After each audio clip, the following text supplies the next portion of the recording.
아직도 왜 윤 어게인인가에 대해 의문을 품고 있는 이들이 있습니다. 윤 어게인.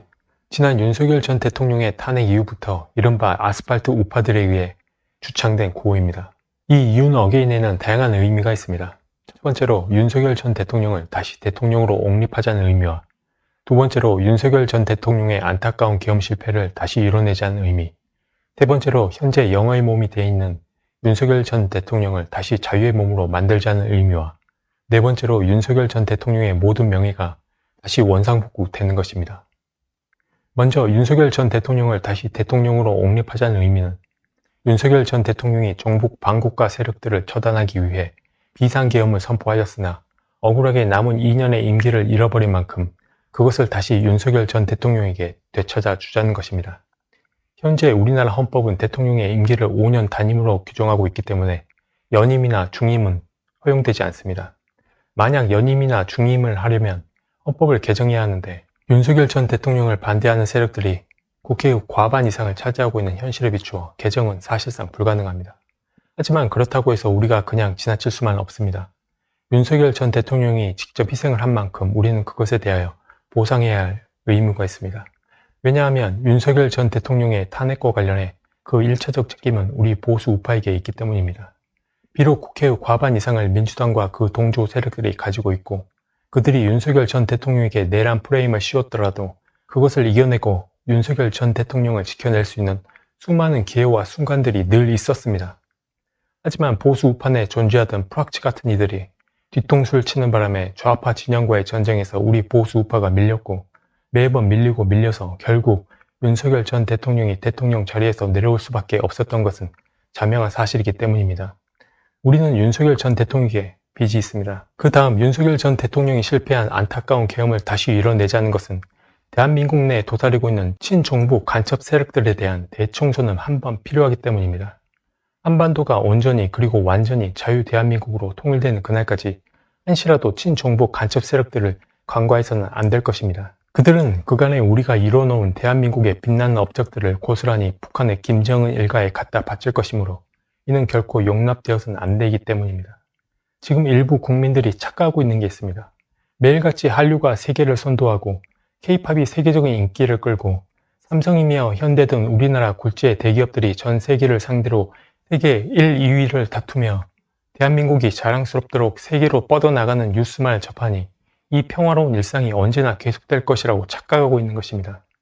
만약 한간에 떠도는 이야기처럼 2027년 중국이 대만을 침공하고 미군이 그것을 지원하느라 힘이 분산된 틈을 타고 북한이 다시 남침을 강행하더라도 국제법상 아무런 문제가 되지 않습니다. 남북한은 엄연히 지금 휴전 상태이기 때문입니다. 혹자는 우리의 군사력이 세계 5위권에 달하기 때문에 북한이 함부로 도발하지 못할 것이다 라고 말합니다. 하지만 북한이 도발하지 않는 것은 행여나 미국에게 두들겨 맞을 게 두려운 것이지 대한민국 국군이 두려워하지 않는 게 아닙니다.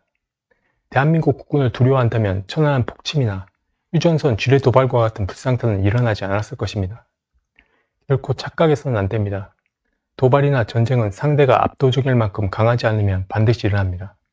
서로 세력이 비슷하거나 해볼만 하다는 판단이 들 경우 도발이나 전쟁은 반드시 일어납니다. 그건 그 누구도 결코 부인하지 못할 것입니다. 그래서 더더욱 대한민국 내 숨어있는 친종북 간첩 세력을 용납해서는 안 되는 것입니다. 그들의 총뿌리가 우리로 향할 수도 있기 때문입니다.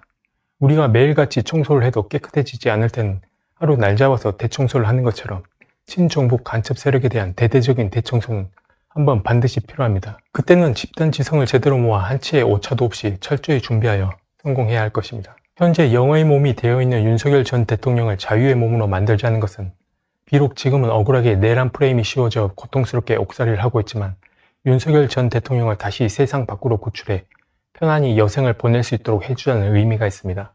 구해야 합니다. 구출해야 합니다. 왜냐하면 윤석열 전 대통령은 영웅이 맞습니다. 아무도 감히 할 수 없는 일을 스스로 분연히 일어났고 그로 인해 영어의 몸이 된 만큼 우리가 구하고 구출해야 합니다. 만약 우리 군 특수부대가 북한 김정은을 제거하기 위해 북한에 침투했는데 작전 실패로 북한에 붙잡혔을 경우 전쟁 날 게 두려워 그냥 내버려 둘 겁니까? 군인이니까, 작전이 실패했으니까 더 큰 전쟁을 막기 위하여 대를 위하여 소가 희생해야 한다는 명분으로 그냥 모른 체 할 겁니까? 우리가 구하고 우리가 구출해야 합니다. 왜냐하면 우리는 한 팀이기 때문입니다. 야구에서 경기장 내 선수 간의 다툼이 발생할 경우 벤치에 있던 모든 선수들이 벤치를 박차고 나가 그 잘잘못을 따지지 않고 자기 팀 선수를 보호하며 함께 싸우는 것처럼 우리가 윤석열 전 대통령을 구하고 구출해야 하는 것입니다. 우리는 한 팀이라는 점 결코 잊어서는 안 될 것입니다. 네 번째로 윤석열 전 대통령이 잃어버린 모든 명예의 원상 복구입니다. 헌법재판소의 탄핵 결정으로 대통령 자리에서 물러난 윤석열 전 대통령은 대통령으로서 누려야 할 남은 임기는 물론 퇴임 이후 대한민국으로부터 당연히 받아야 할 전직 대통령으로서의 지위나 예우를 모두 박탈당한 상태입니다. 우리가 이것을 되찾아 주어야 합니다. 왜냐하면 우리가 그를 보호해주지 못하였고 그로 인하여 안타깝게 대통령으로서 가졌던 그리고 가질 수 있었던 모든 영예와 지위를 다 잃어버렸기 때문입니다. 지금 당장 어려울 수 있습니다. 하지만 그 시기가 언제가 됐든지 간에 우리는 반드시 윤석열 전 대통령에게 그 모든 것을 되찾아 주어야 합니다. 우리는 결코 이것을 잊어서는 안 될 것입니다. 그것이 우리의 본분이고 우리의 다짐이기도 합니다. 이런 의미에서 윤 어게인은 의미가 있습니다. 마지막으로 이런 의미의 윤 어게인을 왜 부르시는 것인가에 대한 답변을 하겠습니다. 그가 희생을 했기 때문에 보상을 해주는 것이고 그가 희생을 했기 때문에 그는 영웅이라고 말입니다.